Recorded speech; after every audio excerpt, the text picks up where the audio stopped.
Ovoid. Molly, starstruck, sat cross-legged in front of her small altar, made up of 8 books stacked one upon the other. On top of the books was a plastic olive-colored egg cup, in which she placed a hard-boiled egg. This was for meditation purposes. At her stage of meditation, the egg was to be viewed at a distance. There are other perspectives among hard-boiled egg devotees. Some thought it was better to touch your egg in the initial stages, to give the holder a tactile sense of what an egg was. The other side held that this was a fundamental mistake because one could get stuck or held captive by the physical reality of the egg and never experience it in a metaphysical sense.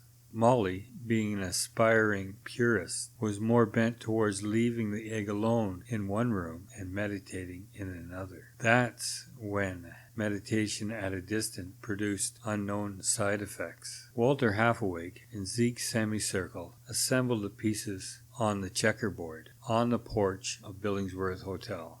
Zeke Semicircle, after positioning all his checkers, took the first move. Many consider it to be the best first move you can make in checkers. They have dubbed it Old Faithful. He addressed his first remark to his playing partner, Walter Half-Awake. "You realize the most iconic shape of all civilizations should be ovoid, don't you?" "Look it, not again. Give me a break. Every time we get into the thick of another checker game, you go off on one of your half-baked theories. It won't throw me off. Talk as crazy as you like. I'll still end up winning. The dominant symbol of all time should be ovoid. Dinosaurs, turtles, birds, and ants all spring forth from eggs, and eggs are oval. People ought to treat the oval with more respect. There should be monuments all over the world to the oval. Where do these ideas come from? Do you always have them? Or did they spring forth once you got to the Billingsworth Hotel? I mean to say, here we are out playing checkers once again on a nice late morning in the sun, and out of nowhere you begin to wander around in your brain like someone who can't remember where they live. I can't quite remember if I've always thought such thoughts. Maybe they're a side effect of the meds they hand out here like candy. I can't remember thinking of eggs before. Let me ask you this question while we're on the topic. When you buy a dozen of eggs, are the wide end of the eggs at the bottom? Man, you make it hard for a guy to concentrate. Besides, let me remind you, pyramids are the most iconic symbol. They are found on many continents throughout the world. Now, you might have a sensible conversation around why pyramids have 4 sides instead of 3. 3 would seem to be more economical and serve the same purpose. Pyramids are completely non-organic. Not only that, but they orient only in one direction, upward. I have heard it said that they point to constellations, but the perfect oval is organic. It points to the beginning of all life. Why life began in the water before it spread to the land. And consider this, fish spring forth from eggs. Walter Half-Awake shook his head. You just aren't going to stop, are you? But Walter did stop. He stopped his channeling of Molly, starstruck's mystic ideas when her meditation period came to an end, and she stood up to stretch her legs.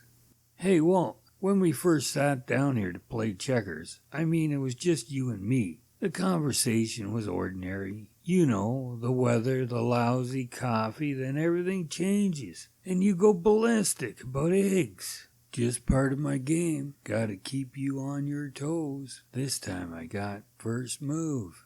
Thing is, I think I noticed something. And it's not just you. It happens to others here as well. It's like a switch gets turned on. With you, it only happens when we're playing checkers. And it only happens if I play Old Faithful in the opening.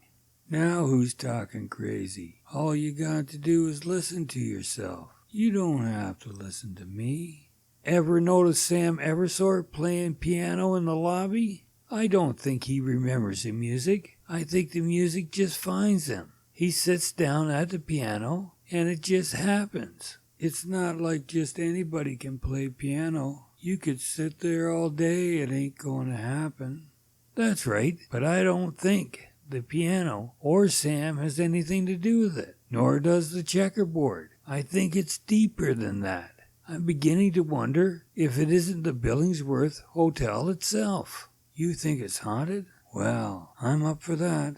A lot of souls have passed in and out of here over the years. What I'm thinking is that whatever it is has a power to alter one's thoughts and behavior. It's older than the building. It's ancient. It's what the indigenous called sacred territory. What if the hotel was built on a sacred territory? What if they expropriated the land and kicked the inhabitants off the site?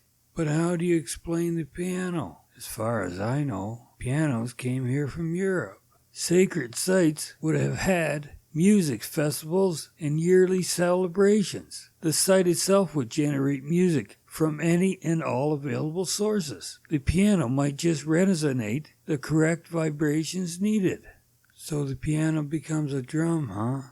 Something like that. It's sort of like shortwave radio. A shortwave radio has the disability of not being able to tune in where it wants, but it can receive a signal from across the ocean. So maybe this site, instead of negotiating over distances, taps into kindred ancient sites across time and space instead. Hey, Zeke, wake up. Pull yourself together. You're rambling again. You're losing it, man.